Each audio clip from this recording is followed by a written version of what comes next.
Talk shoes. Recorded live. Good morning, good afternoon, or good evening, wherever you may be across the nation or around the world. Once again, you are listening to the VMware Communities Roundtable podcast. This is podcast number 656. My name is Eric Nilsson. With me today, I have my regular co-host, Matt Lungus. Today is Wednesday, August 9th, 2023. Matt, how you doing today? Eric, I am well. I can't believe it. I say this every time as we get closer to the event each year, but Explore is now just 2 weeks away. In 2 weeks, we're going to be out in the Vegas sun, sweating and walking to our heart's content. But here we are. I'm looking forward to all of the sessions that are going to be out there, getting to get together with friends and colleagues that we haven't seen in a year's time. At the vExpert and combined VMUG event that's going to be out there at the Pinball Hall of Fame, that I'm sure that we'll cover the details of here in a little bit.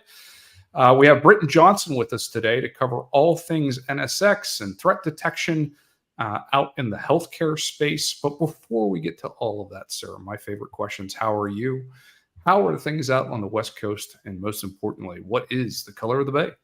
Well, let me tell you, it's a lot of a fun time right now. We're getting ready. We're loading up the minivan. We're going to go on a road trip. Me and James Wormkessel are going to drive to Vegas with all the code gear. So we got the Nooks again. We've put Wi-Fi on them. We put extra memory in them. We're doing code labs in the community booth.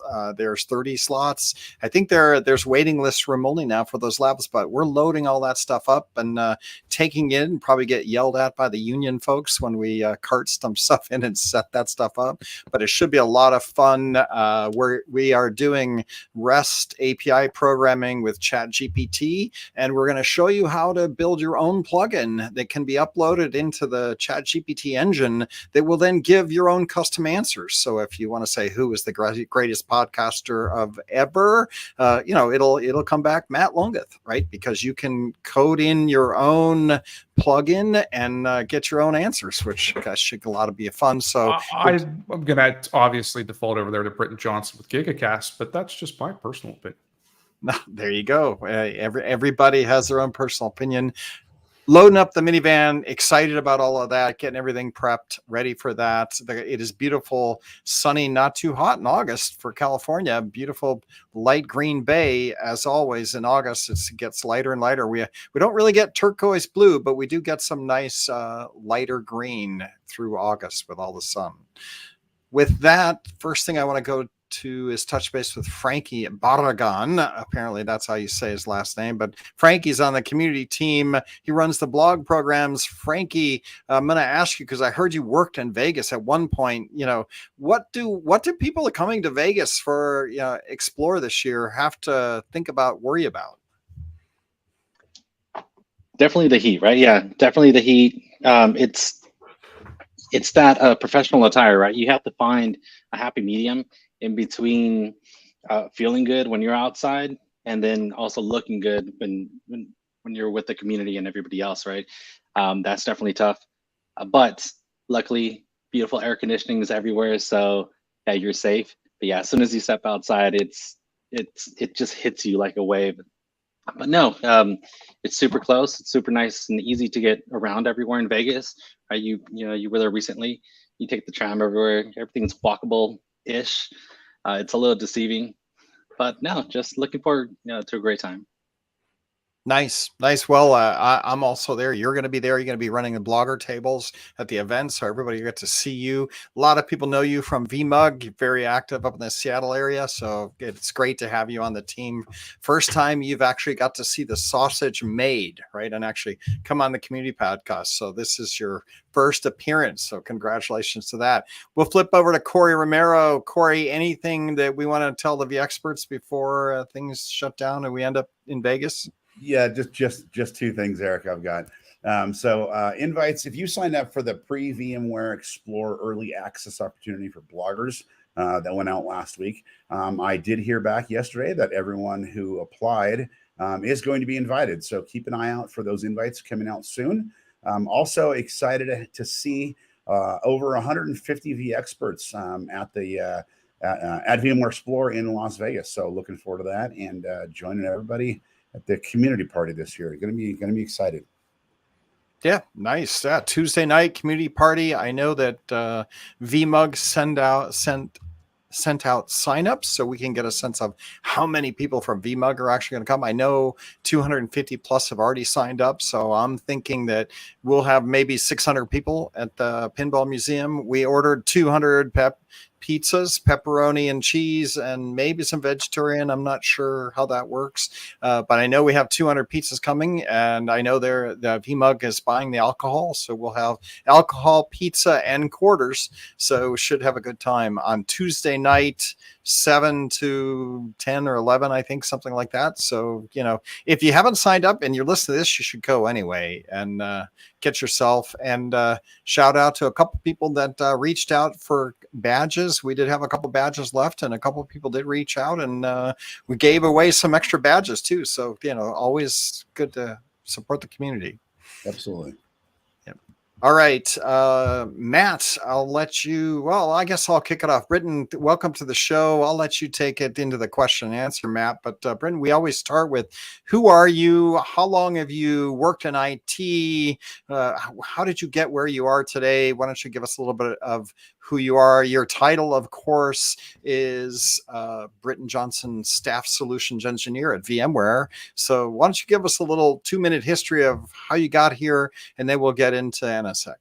Yeah, Eric, it's great to be back. I was happy to come back once I got my Explorer sessions authorized. So, yes, I am Britton Johnson. I'm like I said, I'm a staff solutions engineer, but I'm a specialist in the virtual cloud network side of things. So I exclusively cover healthcare providers and payers in the north central part of the United States. So everything that I talk to on a daily basis for customers is people in that space. So I'm tied exclusively to healthcare. So I kind of live in that world right now. I've been in IT. Gosh, I started out as an IT consultant in high school. That was my first job. Like when I was like 16, got my driver's license. I was a homeschooled high school student, and so like after I would get done doing what I needed to do for school stuff, I started picking up, people doing just home computer stuff and home computer repair when I was a kid. And like, I couldn't get a job at McDonald's, but I could start my own company. You figure that one out. So from there, it just kind of spun into one thing next to another. And the next thing I know, I'm working at VMware, 20 years later. So it's been a rewarding, good career. I love working in IT. I love solving problems. I love meeting with customers, working with people. And, I think the cool part of being, attached to the healthcare vertical is, the stuff that we do working with like healthcare providers and ensuring, the safety and security of people's, information and data. It's something that is really tangible and rewarding because, we're not just helping businesses make money. We're helping people, serve others and save lives. And so I think there's just, a nice aspect of what I do in that space where, it's not just about selling something. There is actually a mission behind it. And so that's a cool part of what I get to be a part of. Yeah, that does sound like a great way to do IT, but then have an element of helping people versus just selling more product. And even some of the stuff we do, I'm just selling more product, right? I don't get a lot of that. Like I'm doing really great stuff for people, and nothing better than having your doctor be able to tell you something because they figured it out because of the records and the data, right? Like that's. It's improving healthcare. So awesome with that. Well, welcome back to the show. Do a shout out to your sessions, NSCB 1460 LV and NSCB 1235 LV. What are both of those sessions about? So what I have here is I'm going to start with the first one on Tuesday, which is the 1235. And if you go to the VMware Explorer content catalog, the two easy ways to find it: if you put in the number of the session in the search box, or if you just put my name in the search box, it'll pull them up. But the first one on Tuesday at 12:15 is titled "Resilient Healthcare Network Security with Microsegmentation and Threat Detection." And this one is a session that is a panel session that I'm moderating, and I've brought along a group of enterprise architects and engineers from healthcare providers from around the country to kind of give us their, nickels worth of experience and expertise in how they're using NSX today to better serve patients and better serve their healthcare system. And so these are, I've got one of my customers from Nebraska Medicine, from the Nebraska Medical Center in Omaha. They've been an NSX user and NSX customer for a number of years, probably going on almost 8 years now, I think, and have done a lot of things with it. So Nick from Nebraska Medicine, he's done VMworld presentations like this before in the past. So he'll have a lot to share. And then bringing in a guy by the name of Ruben Hoskins from the Ann and Robert Lurie Children's Hospital in Chicago. And they are one of these cutting edge research children's hospitals where they're really trying to really help a lot of really, really, really sick kids. And so they're trying to stay on cutting edge of whatever of cancer research and all these things that are impacting the kind of patients nobody wants to see sick, our kids. And so Ruben's been working with NSX for a number of years. And what's interesting to me about this panel session is, the folks that I was able to bring in for this, they're not just, network people or security people. These are enterprise architects who are in charge of the whole enchilada, as it were. And so, like, when they think about how they deploy NSX in an environment, they're not just thinking about it from a lens of a security practitioner or a network practitioner. They have to think about it from the storage end, for the compute end, the overall endpoint connections, how patients and doctors interact with the data on the other on their end of things. So they're looking at the whole picture and trying to apply NSX security across the whole environment as much as they possibly can. And they get kind of a much broader perspective view than just somebody who's doing it from just a network view or just a security view. They're trying to see all of it. And so that's, part of it. The third person on that session had to drop out. One of my guys here from Indiana University, but I'm doing a last minute backfill on that if I can find a third person to fill in that session. But that's the nuts and bolts of it. It's just really kind of a interactive conversation that I'll moderate between these enterprise architects, and they'll share kind of how they approach using NSX in their environment. Britton, do you find, obviously VMware, even internally, divides up healthcare as its own approach, right? It's unique. I think of it as almost maybe a little bit even more than financial services, as far as SLAs and uptimes and regulatory compliance from both the insurance side, the healthcare provider, and then what we would have for both state and federal agencies as far as compliance within systems and patient systems delivery. So one, that's kind of a unique challenge. But then at the same time, I would think that as we've seen the emergence of more and more, I would say, what's called de facto standards as far as patient medical record systems or HIMSS or however you want to refer to them as, that you would see some commonality now amongst providers. So when I think of, IDS and IPS routines, is there any, baselines based on what we're doing as far as, what that particular entities, what they're using for their healthcare information or their primary, let's say if they're an Epic provider that's out there for a baseline, or is it still so custom depending on that given organization? So the answer, Matt, is yes to all. Because healthcare, it is a unique vertical in that space, in that regard, in some ways, because stability, uptime, and security are paramount, way more ahead of needs for anything like new features or additional whiz bang things or When I whatever think it of is. LTSB, Yeah. right? Yeah, exactly. Like they want, as much as they can, they want to deploy something and never touch it again. And that's Which is good. a And there's problem good, in and of right, itself. right, Sure. exactly. And there's good and bad in that too. And in a lot of ways, you can't do that anymore because of something has a vulnerability, like Log4j suddenly hits, and then now attackers on the outside have an easy foothold to get into your environment and start spreading laterally and moving around, and they can sit there for 6 months and not even be, and people a lot of times aren't even the wiser that they're there. But you're right, though. It is a nuanced environment, but while there are some things where, like, yes, we'll see, Epic in their electronic medical records platform all over the place. And when we do protect Epic, when a customer chooses to use NSX for that, and so it is something that in terms of applying security to Epic specifically, that is something VMware does routinely. It's something Right. I would assume that we yeah. have some type of a blueprint for that. It started out as a blueprint, but it's less of that now because the Epic application has changed over the years, and so because the way that they deploy it changes, our blueprint has to change. And so whenever one of our services folks comes in to do a lay down of distributed firewall rules on top of an application like Epic, we still have to go back and look at how it's set up in their environment. Do a lot of the what used to be called Verni or Network Insight, now RA Operations for Networks. We still use a lot of that kind of data to read and flow information within the app to see who's talking to what, so that we can be more informed around what the policy needs to be and where it needs to be applied. So while there is some standardization within the healthcare arena, it is still very much a lot of custom work.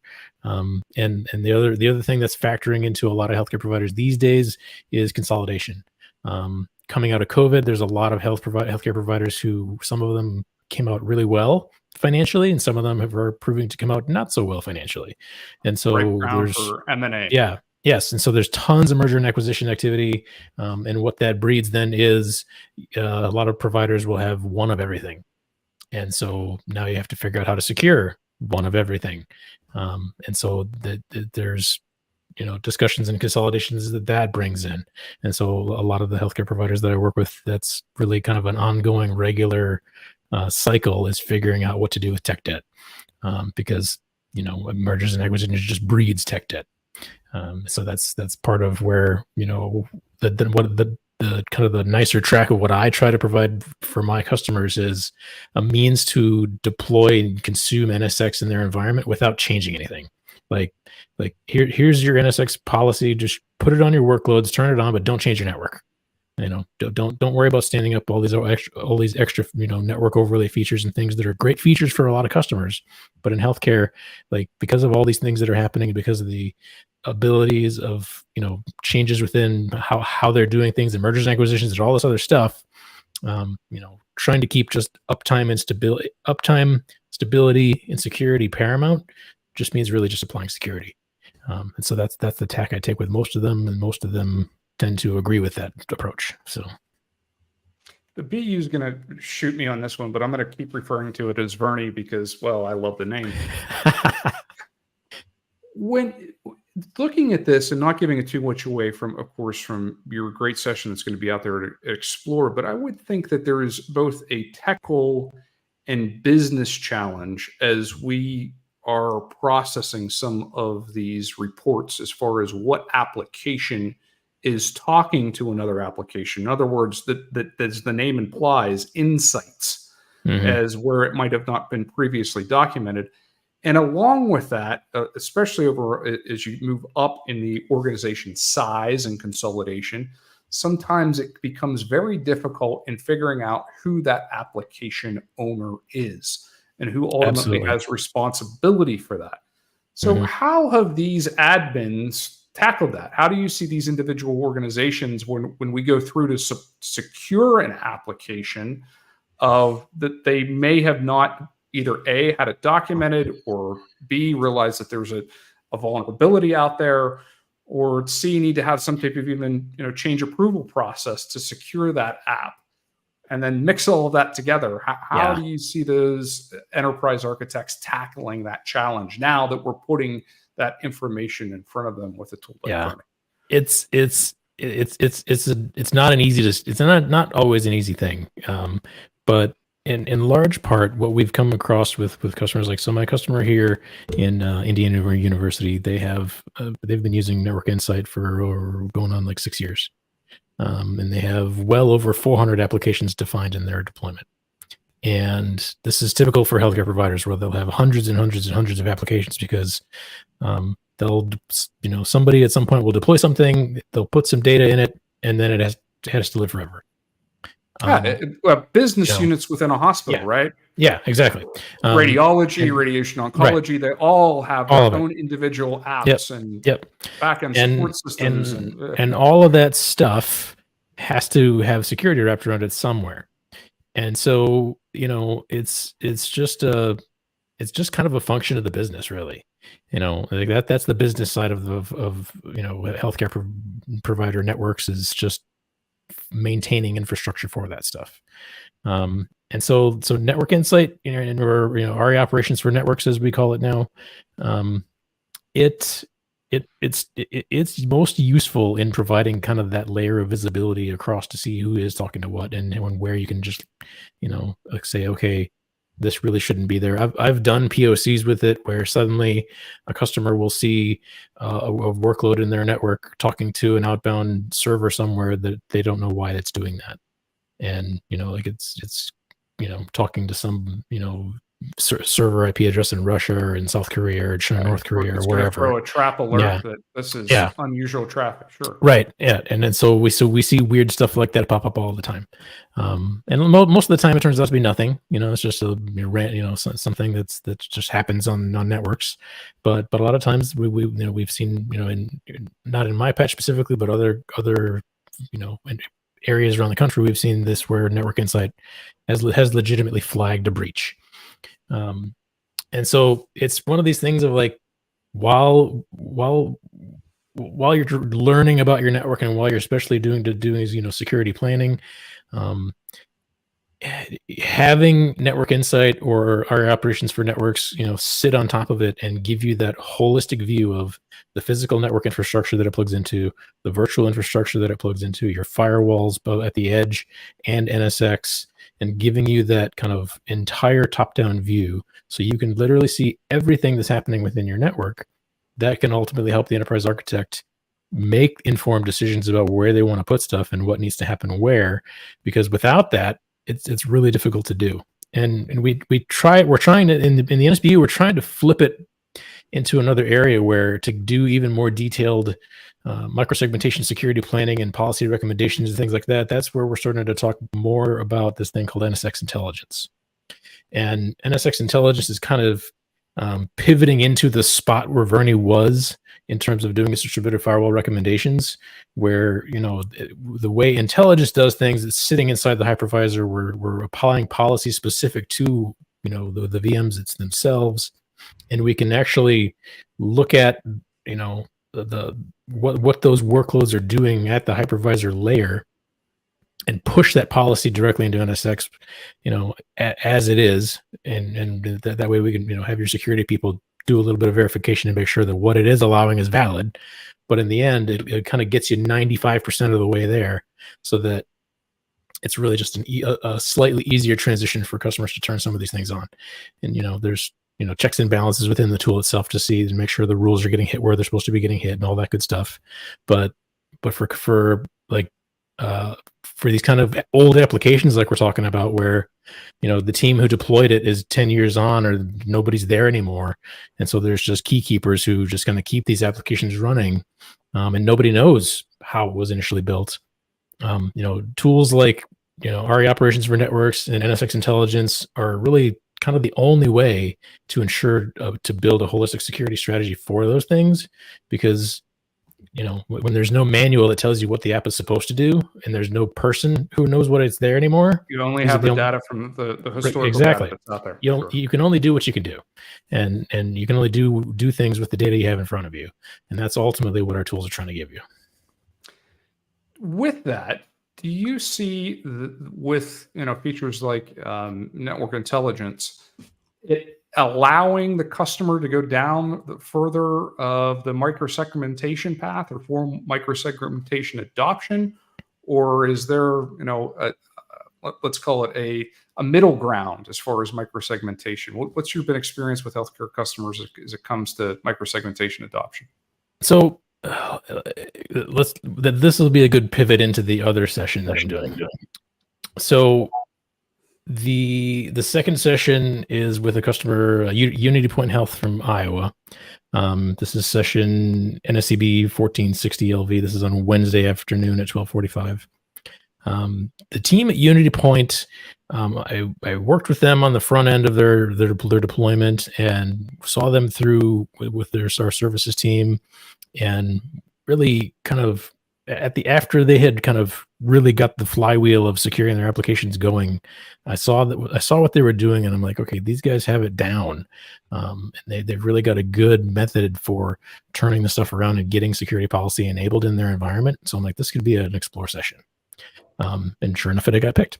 And so what Unity Point was able to do is, they had, some almost about 1,000 or so workloads that were, these obsolete or insecure applications. So it's, and this is true everywhere. So there's nothing. And how did they define obsolete or insecure? Right. So what was their security right. So that varies for everybody. Right. Right. So, and this is, I'm not sharing any secrets on them here, but this is typical for healthcare. Like we've talked about, once an app goes up, it can never die. So for most organizations, the categorization of an insecure application is something that is beyond the life. It's supportable life.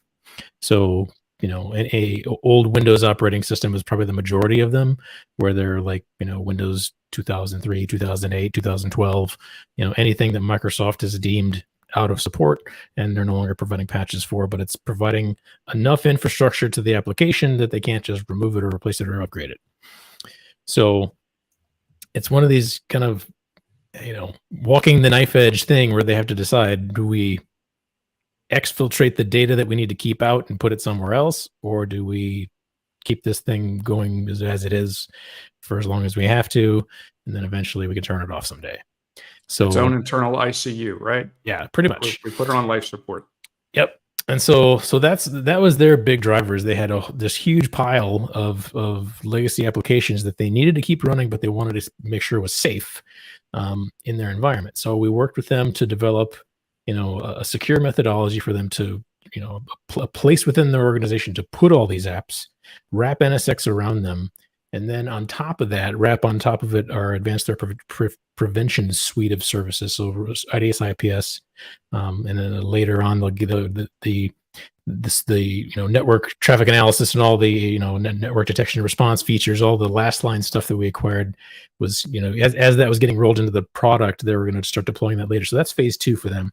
But for right now, it's distributed firewall, IDS, IPS, learning all about these applications with network insight and NSX intelligence. And it's really the whole end-to-end story of, we have these things that need to be secured. We're going to put them inside this NSX box, wrap distributed firewall around them, learn about them with these tools, network insight and NSX intelligence, build policy off of what we learned out of that, and and then basically just get this application done, go to the next one.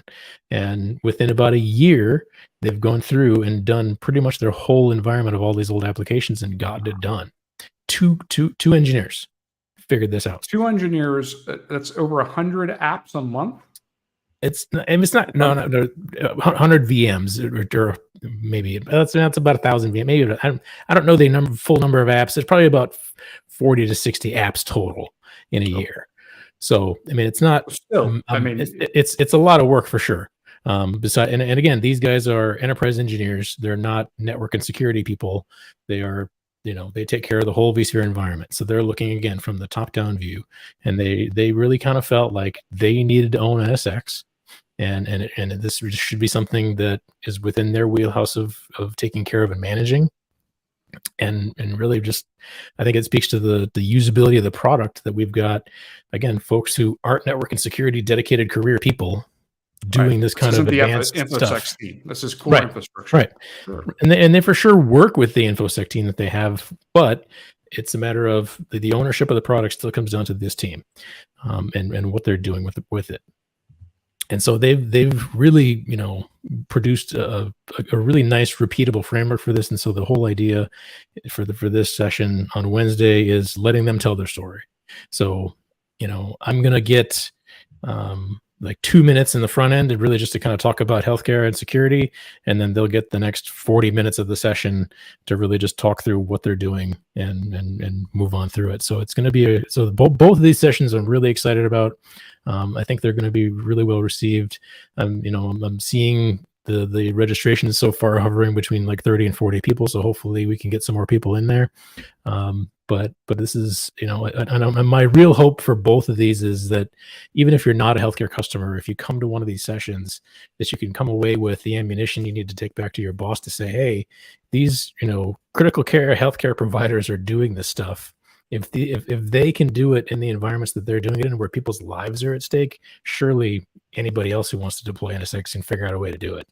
Because it's, this is some of the most complex deployments ever when you're dealing with the high stakes stuff of healthcare. So, yeah, absolutely, not where it's just necessarily for the healthcare applications, but more of the mentality and adoption of analysis, rule set, deployment, testing, validation. Yep, exactly. Listening to this, one of the things that strikes me is, Europe is really looking at keeping data in country borders, right? And I know that healthcare probably keeps data in the hospital, right? Like I've known several IT guys that work in hospitals and healthcare, and VMware has a big footprint there. Do you ever see, the healthcare people trusting cloud enough to start, weaving multi-cloud solutions into this? Or is this primary just, focused on their own data center? And by the way, where do their data centers run in healthcare? Do they aggregate that up and then build networks to the hospitals? I'm just curious how this plays out. I'm sure that for the most part, the location of healthcare data centers is confidential. So, I wouldn't presume to know exactly where they put their stuff, but the prevalence for availability would usually dictate that most data centers for hospitals are on site in some capacity, or within a certain distance layer that is acceptable. And that has been. That hasn't changed since I've, 10 or 15 years ago. Years tick by here that I've actually spent a little time over there. Right. Yeah, and that has been a hindrance, like to the multi-cloud story of VMware and every other vendor who talks to a healthcare provider, because ultimately the healthcare providers, they're hamstrung in their ability to move forward on some of these new technologies because they have to ensure availability above all else. I only have one customer out of my several hundred customer list who is doing VMware Cloud and AWS, and putting a large portion of their workloads in VMC, but not everything. Too, they're still going to maintain a very large on-premise data center still. Local redundancy. Yeah, so it's one of these things of like, maybe eventually, healthcare providers will realize how much it's costing them to, fund and run a data center versus offloading it to a cloud provider. But at the same point, as everything ebbs and flows in technology, by the time the healthcare space is ready to go full cloud, the rest of the industry will be swinging back on-prem. So I was just going to say, this is if you were at Dell and you lost your job, there has been some tweets of people losing their job in Dell. I guess Dell did some riffs, and there's some SEs out there. Like one place that I think still lives in the traditional data center model would be healthcare and hospitals. So you can look around there because it does. And because of the pandemic and a lot of people getting burned out on their jobs because of the pandemic, they are actually, most of them are having a hard time filling IT and engineering roles. So yeah, that is a good call out, because if you are if you have some IT experience in an engineering role specifically, check with your local healthcare providers, because they may in fact be hiring Yeah, interesting. I know in the Bay Area, Stanford hospitals there, and they are hiring, right, all kind of roles. So Mhm. they're in that position. Okay, another random question when it comes to healthcare. Servers haven't been around. Like, is it still HP and Dell? Because now this is an on-prem thing. I'm just wondering, like, what are people buying these days in the healthcare world when they're provisioning? I assume just it's either Dell, HP, or I don't know. Yeah, I mean, I think the vast majority of my customers are Dell, but being part of the NSB overlay stuff, I don't get involved in those conversations a whole lot, so I can claim a little bit of ignorance. And I like to say, like, quite frankly, I don't care, because when it comes down to what we're doing with customers on the network and security side, and that's what VMware is all about, is abstracting away all of that stuff. As long as they have something to run it on, that's really the important piece for me. But I'm sure that the vast majority of customers that are out there are running, something in one of those major providers. It's going to be, Dell, HP, IBM, somebody like that. All right. So in the rest of computer science land, AI, ML, everybody's talking about it. And, last year was multi-cloud. This year it's AI, ML. What is, now we have to look at the healthcare, and you got to rewind everything like 10 years. And that's how long it takes healthcare to move forward. What is the burning tech issues that you guys are dealing with now? Right. Like, So, I mean, AI stuff has really not hit us all that much yet, and I come down a little bit on the tech curmudgeon side of things when it comes to AI and ML, because I don't necessarily see stuff like ChatGPT as something that's thinking. I mean, I didn't mean to lead by that. I just said this is the current. I'm just curious, in the healthcare world, what are you guys dealing with? I'm probably thinking 286, 8 gigahertz CPUs are kind of what you guys are looking at, trying to. No, I mean, they're not that far behind, but they're probably a step ahead of the federal government in terms of what the feds run, because I ran into a guy who worked for the Treasury once, and he's like, "Oh yeah, we're like 20 years behind everybody else." So, but the in terms of what healthcare is hitting, it's really just all about, like they're mostly concerned about the ransomware and malware attacks and these kinds of things that can just stop their facilities. Very timely topic. I mean, this is spot on. I can just remember within the last week or two, there was a major healthcare system that just got hit by a ransomware attack that had them going back to pen and paper for patient orders, and they were on triage levels where they couldn't accept new inbound ambulatory patients. Yep. I think it was 2 years ago, there was a health system down in San Diego that was down for about 2 months because of a ransomware attack. And they had to go back to pen and paper. And it's pen and paper in a healthcare providing space is a bigger deal than most people think, because, nurses and staff coming out of medical school these days, they don't train them how to do paper orders. So nobody who's just come out of school in the last 5-6 years knows how to handle any of that stuff. It's all the doctors who've been there for 25 years. They're all just like, ha, I knew this day would come. And, going back to writing down these orders the old fashioned way. I always love to look at data flow charts and Gantt analysis and EMRs of where an individual medical record needs to go, from billing to, prescription fulfillment to multiple providers. It's just crazy. And then to think that that's a complex process when it's of electronic means, and then to revert all of that into a paper form, even just temporarily, and then ultimately have to rekey all of that for billing. It's a huge deal. Yeah, it's massive. I mean, and it's one of these things of like, you don't understand, like, and I try to relay this to the folks within the BU and everywhere else in the products teams as every chance I get. When it comes to like how healthcare needs to be served, there's just a different layer of what they're worried about, because like I have a customer who they have a patient monitoring application that if ever a maintenance window happens for that patient monitoring application, they will physically stand a person next to a patient's bed during that maintenance window, just because if it's while it's offline, if a person codes or something bad happens, nobody will know while that maintenance is happening. And it's that kind of sensitivity that we need to be aware of when we're developing product and when we're understanding where these things are going, because like there are some of these deployments that are like hanging people in the balance. And so there's a little bit of sensitivity and nuance to that, and that's really the thing that I have to take into customers when I talk to them is like, here's something that I know works. Here's something that I see working at this customer who's just like you guys. This is what they do, and really just give them repeatable, easy solutions that we can prove without a shadow of a doubt is something that will help them and something that will improve ultimately patient care. Britton, we've talked quite a bit about the healthcare space and their preference for on-premises workloads. But of course, just like with everything else, I'm sure that there is certain applications that they're utilizing that are SaaS.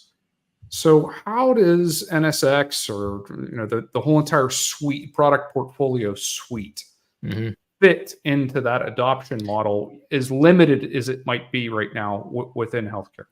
So like all things in software world, we're changing. We are changing or have changed the license structure of how NSX is sold, where it's going from perpetual CPU to core based term licensing, and that's effectively how we do a quote unquote subscription. So it's not SaaS per se, but it is kind of changing and fitting the license model to how things are sold today. As it relates to cloud-based services and subscriptions in that regard, let's talk after Explore. Stay tuned for announcements coming out from the BU. There will be a lot of major announcements. I think Raghu is going to be giving a major announcement part of what we're delivering at Explore. So there's that'll be a bit of a teaser for the main session for sure. Okay. Fun what times. other? Yep, absolutely. We had you here, I think, on podcast 646, which is in May, right? So now it is September, right? Or it's August, mid-August, right? Yeah. Has anything changed, right? I mean, obviously we can't talk about the announcements coming up, right? Like, so it's rare that we actually have podcast guests that come, within 6 months, right? So I'm just wondering if you watch things pan out either through, the fact that we're being acquired by Broadcom or the industry's changing, has anything caught you by surprise? Not really. I mean, I tend to be a very even keeled person, so I don't react. I try not to overreact to situations. I think that there's things that like acquisitions and stuff like that are gonna happen, and what's gonna happen with it, I don't know. I mean, I don't. So I'm not. So I guess I don't have a good reaction for you on that one, Eric, because I'm not going to be this guy's falling guy, and I've read all the Twitter posts and blog posts from everybody else who put all that stuff out there when the announcement was put out last year, and all the various sky is falling scenarios that could possibly happen. And will some of it happen? Maybe. Will some of it not happen? Maybe. But at this point, I think I've been with VMware for 4 years now, and I think it's probably one of, if not the best software company to work for. And the things that we do and that we deliver for customers affect people in so many ways that most people aren't even aware of. And so there's just a level of services and things that we provide and do, and research and just cool stuff that we do that you're not going to find in a lot of other vendors. And I think our upcoming abilities in the network security space and the things that we're doing, with just making NSX more accessible for customers, as long as the product timeline keeps moving on, it gets, just as all things get older, they get a little bit better, they get more stable, and I think we're reaching product maturity with NSX-T, now just called NSX. And so I think we're kind of in a really, really good kind of mid, sweet spot, as it were, with in terms of stability and lifetime and all that kind of stuff. So I don't see that there's been a whole lot of change. at least not from my perspective. So, Do you still have any customers with V out there? oh, for sure. Yeah. Yeah. I mean, I joke about this a little bit internally, where sometimes, like, there was that sweet spot release of Windows XP Service Pack 2 that came out, that once it hit that, it was like the best operating system in the world. And the last couple of releases of NSX for vSphere kind of hit that spot where it was just like, we were just doing patches, we were just fixing bugs, and everything else was just solid. And so, like, all of those people, like, and I still, will be in an elevator somewhere and some Windows XP errors screen will come on, so like I think we're just in that stage now where the customers who are on V, as long as they can keep paying for some kind of support on it, they will. And like, there's some of them that are just Cost has changed, right? The And cost, especially with healthcare. it takes a lot of effort to get off of it. And so, some of them are re-engineering other ways to do things, and but the vast majority of my customers have moved over to what NSX is now. And with that, I think it brings along a little bit of nuance, a little bit of change, but at the same time, it would, as it brings in all these advanced security features and things that we're bringing as an available add-on for customers, I think it adds to the credibility of NSX as beyond just a virtualization product. It really gets us into that sweet spot of providing network and security services like a Palo Alto, like a Checkpoint, like a Fortinet, and giving customers kind of these the platform, right? A holistic platform to use things off of. And I think that's like, if you look at tech companies like ecosystem companies like Apple, like, once you get something in their ecosystem, you don't want to get anything else out of it. And I think that's kind of what we've been trying to build with the Cloud Foundation and all these things, where we're creating the ecosystem. And so now, once you're in the walled garden, you want to stay there. I think we're doing a good job with that. Britton, within the last 10 minutes here, I want to briefly change it over to a community topic. So in April, obviously, you're one of the co-hosts out there with Tony Reeves of the VGigaCast podcast. And you folks did a relaunch. Thank you for on behalf of the community for some great content that's out there. I see that you just recorded an episode here within the last couple of days. What can we expect between now and the fall? What do you have lined up? What are you able to share? What do you want to promo? As far as another community podcast that's out there. The podcast stuff, like, whenever I can, I've been pushing stuff out. So I'm actually running. I have 3 separate shows that I'm self-producing now. So the GigaCast is the one that's been running forever with me and my good friend Tony. And we just actually recorded another one this morning with my brother Heath, who's also at VMware. Talking about all the latest, greatest Cloud Foundation stuff. So that'll be releasing here in the next day or so. And then I put together, and the last one before that, I just had a conversation with Paul Mancuso and Chris McCain from the NSBU talking about their NSBU NSX sessions at Explore. So if you're looking for more NSX session content, you can find us on that. But really, like, we're just trying to, talk to whoever we can in the community on the GigaCast show about, anything and everything technology. Like, it's not a VMware podcast, it's just a general technology podcast, and we both just happen to work for VMware. And so we're open to having those kind of open and broad conversations. And so there's, a good consistent stream of stuff coming on. And we've got Al Rashid's coming back on, another great community member. We just talked with Trevor Spires not that long ago, who he's been in and out of different tech companies around. He's at a company called Common Room right now. And so it's just been kind of good to get reconnected with a lot of these folks in the community, guys like Chris Williams. And so it's just been, the thing about the IT community and the V community specifically, we all like to help each other out a lot. The other two shows that I'm running kind of as like just sort of a couple of passion projects. One is the HCX Majors, so that's all about HCX, VMware's migration product. So I get product updates from the product team for HCX on a regular basis, and so we talk about that. And that's the closest thing to an official VMware podcast that I have. And then the kind of a personal passion project that just launched this year is a podcast called Cloud Leaders. And this is really just me interviewing folks in leadership positions on how to become a better leader. And so I've done about 8 or 9 of those now, and that I've working through finding some more people who are, long-term folks in in leadership positions. So I've interviewed a lot of my bosses at VMware on that show, which could be a career limiting decision. We'll see, but yeah. But I'll be sure to share those with you guys and get those out there. But there's it's just one of the things that, like, I like talking to people. I feel like I learn really well through this medium, and so that's why I like to get on shows and talk to folks and share information. And it's just a good way to kind of keep connecting with people in this remote world. Yeah, I won't ask you what your. I'm sorry. I won't ask you what your favorite Cloud Leader podcast is, but what was the one that you were most surprised by? Oh man, I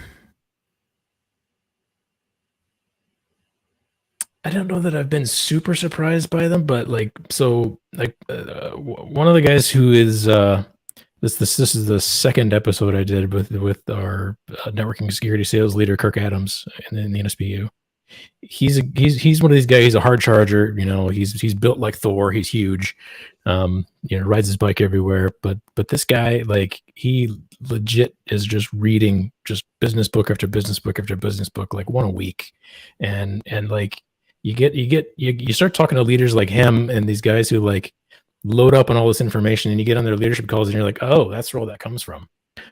It's just all of this back study. And so you realize when you start to talk to people who are not just technical practitioners, but folks who are leading people, there's a little bit of a common thread between all of them, but at the same time, there's a specific thing about the glitchy catchphrase of leaders are readers. I think it really is true. Because folks who all of them that I've talked to, pretty much every single person who's been on has said, like, yeah, read this, read that, go watch this TED talk, go listen to this guy, and they've all got kind of external resources that they're plugging into themselves to make themselves better people and better leaders of people. And I think it's I think it shows in a lot of the output of what they do on a day-to-day basis, because they wouldn't be in the positions they are if they weren't doing it well. So. Yeah, it is interesting. From my perspective, I see a transition from reading to listening, right? Like, blogs were the thing from 2005 till maybe 2020. I see a shift from blogs to podcasts, right? And from blogs to YouTube streams, right? Or streams in general, right? Or just YouTube content in general, whether it's podcasts or YouTube streams. I don't really differentiate. I just feel that the narration and voice narration of information consumption is skyrocketing. And so it is interesting, right? And having a podcast like yours that actually tackles leadership conversation learning is actually kind of neat, because I know I spend most of my time now consuming, information from YouTube streamers, from medical digests to crisping. I have a CRISPR lab. I do gene editing. And most of my learning comes from things that are on, and every major university has streams now, so you can go watch every single university class if you want to learn how to do things. Yeah, it is interesting that I don't know if I would call reading is succeeding, but certainly, consuming information is. Yeah, I think it's consuming information that has value to it. It's not just about being entertained per se. Right. There's got to be some sort of redeeming value on the back end of it. Right. And hopefully we're not just entertaining you today, but we're actually giving you some kind of value here. So always, Matt, yes. What's last 5 minutes? I know we asked him barbecue. He's already told us that back in May, but what else do we want to talk to? I came prepared on a barbecue thing because I just got off of a camping trip. So I was ill prepared. Before we go over to the barbecue report, I do want to call out the sessions again. If you go to the content catalog and search for 1460 for the network segmentation with ATP for secure networks, and then also 1235, which is that's the resilient healthcare and microseg and threat detection conversation. So again, even outside of the healthcare platform, if we're looking for Security is important to you. What does NSX look at like as far as adoption in the real world through some very intensive workloads, and what lessons can you take from these individuals that are out there and actually doing this in the field? 2 great sessions to attend. Nice. All right. And with that, barbecue report. So I got a barbecue report. So I'll start. I did do a brisket. Finally, I smoked a brisket, did a 22-hour smoked brisket. And what I've learned about smoking brisket is I don't really like brisket that well. I don't like smoked beef that well. And so it turned out fine. I probably over smoked it a little bit by maybe a couple hours. Corey Romero coached me through how he does his. So I did mine. But what I would Wood say selection that you smoked it with? I did cherry wood, right, and did salt, pepper with a little bit of other stuff on it. A Mr. Stubbs rub. I did light rub, and it turned out great. No problem. Smelled wonderful. Had a bark. It was good. Just I'm a pork fan. I like barbecue. I like pork. I'm not sure I like pork ribs. I like chicken. I'm not sure I'm a brisket beef kind of guy. And I've known that all along, but that's my barbecue story in that I did do, the 22-hour smoked barbecue and had, 10, 15 people over. It was a 20-pounder. So it was big and good, but I'm not a brisket fan. So that's mine. Britton, I'll ask you, what do you got? So we did a camping trip. I rented an RV for a week at a campground up in northern Wisconsin with the family, and my goal for the week was to cook as much as possible over an open flame. And so I did everything, of course, the typical stuff: hamburgers, hot dogs, all that junk. But that's the easy stuff, right?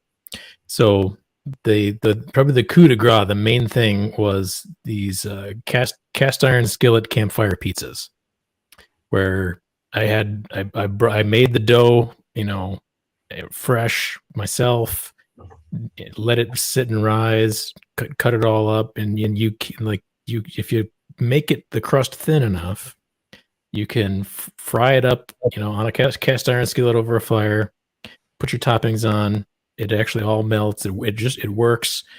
These were the best pizzas I've ever made in my entire life. They were amazing. Like everything cooked in cast iron over an open flame is better than everything else. So, how did you manage heat control? Very carefully. That's the correct answer. So yeah, so this I think I actually tweeted a picture of it at one point. So if you look back at my Twitter stream, you'll see them. But BCIX NV for those listening along out there on Twitter. But the campsite gave us this like aluminum kind of octagon shaped fire pit. And so I could easily balance the stuff on the edge of this fire pit. And so I could just kind of shift the coals up underneath the skillet and the fire and the workload migration. Yeah, pretty much. And so just build the fire, just keep shoving it where you need it underneath, move stuff around a lot. Get those big gloves that you can, heat protection gloves and stuff. And it worked out. I mean, I was blown. I had done this probably about 10 years ago once, and I hadn't done it in a long time. And I was like, I hope I can know how to do this because I don't remember how I did it the first time. But it was amazing. So Matt, well, hold on. I have a follow up. This is a controversial topic, much to what last week or a couple of weekends ago of does Texas chili have beans in it? Britton, what are your pizza toppings of choice? So I'm all meat as much as possible, but my kids are hardcore ham and pineapple Hawaiian style pizzas. So yes, it is controversial, I realize, but we are a pro pineapple family. I love pineapple. So Matt, I just call out the temperature control there. So Britton, he had to deal with things that are a little more manly than your light, medium, and high, right? Or low, medium, and high setting on your gas grill. So, the rest of us actually do manly things like we wear gloves. manage the heat. I don't have to worry about, second and third degree burns, and it just turns out nice. And I appreciate all the effort that Matt went was into- looking for do you use medium or high when you're making that, right? Like, try to simplify things in my life. I mean, I'm going to be the first one when, the nuclear bomb goes off. The whole foraging and cooking over the, open campfire. Yeah, it's, I appreciate the skill, but it's nothing in my repertoire right now. Yeah, it's a lot of work for sure. We're at the top of the hour. Thanks a lot, Britton, for coming back on the show and give us an update. Looking forward to seeing your sessions. Looking forward to seeing everybody at Explorer. Matt, always good to see you. Thanks for dropping in. Likewise. We'll be back again next week. We got a couple more interesting guests coming up as we come into I hear is an insider preview. We may be doing an episode at Explorer. We have scheduled somebody for Explorer Wednesday. So I guess we're on the hook, and it's supposed to be Stay an tuned. influencer that we just can't miss. So there you go. It should be exciting. Everybody have a great rest of your week. And Britton, now, thanks a lot. I'm going to go get some pizza because it is lunchtime here. I'm hungry, and that sounds awesome. Thanks again, guys. Thank you.